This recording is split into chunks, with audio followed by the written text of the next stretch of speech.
हमारे देश के टूरिज्म पोटेंशियल को सामने लाने वाले बेस्ट ट्रैवल क्रिएटर अवार्ड के विनर हैं Kamiya Jaani, the founder of Curly Tale. हमारे देश के कई ऐसे पहलुओं को सामने रखा है जो अभी तक अनएक्सप्लोर्ड रहे हैं। So the beauty of India has been showcased by her in her videos.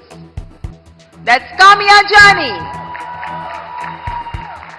बहुत बहुत बधाई। Thank you so much. Thank you. Thank you. Kamiya जी बताइए।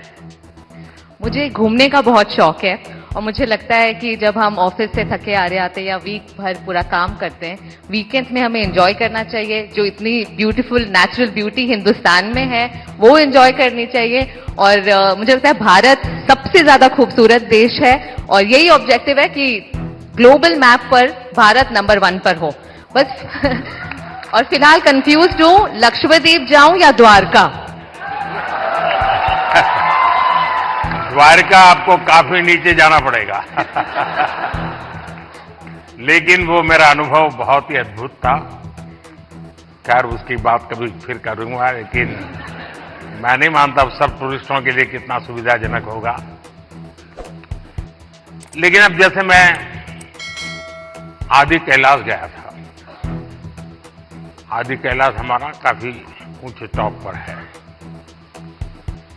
और दूसरी तरफ मैं यहां द्वारिका में काफी मीटर नीचे चला गया पुरानी द्वारिका देखने के लिए। आप ये जब भारत की धरोहर का परिचय करवाती हो तो मैं एक विषय 2 विषय लेकर इन दिनों चल रहा हूं।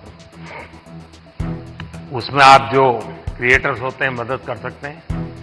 एक हमारे लोग क्या करते हैं, जैसे कहीं चले गए सोमनाथ, तो बस में ट्रेन में अपनी कार से उतरेंगे, भागेंगे और जैसे भगवान अभी कहीं जा रहे हैं तो पकड़ो।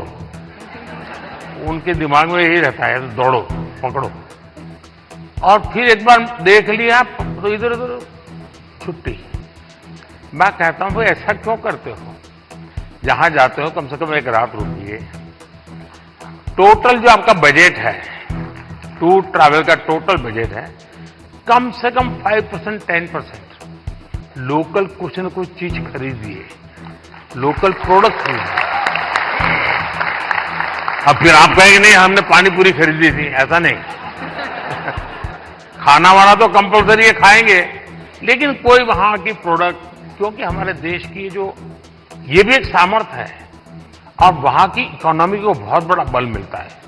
अब जैसे मान लीजिए आप बद्रीनाथ गए और वहीं से थोड़ा एक 5 किलोमीटर दूर मणा गांव गए और मणा गांव से हैंडीक्राफ्ट खरीदा, तो हिंदुस्तान का वो पहला गांव, उसके बाद चाइना आ जाता है, वो पहला गांव, वहां के कुछ चीजें खरीद करके अपने गांव ले जाओगे, देश की एकता को हमेशा हमेशा बनाए रखने का काम आएगा। तो कभी आप ऐसे विषयों को भी अगर प्रमोट कर सकते हैं तो बहुत अच्छा होगा। बिल्कुल, बहुत सारे मंदिर कवर किए हैं मैंने अपने वीडियोस में और आपका बहुत बड़ा थैंक यू, क्योंकि अब सारे ही मंदिरों को बहुत ही नया रूप मिल चुका है। So thank you for that.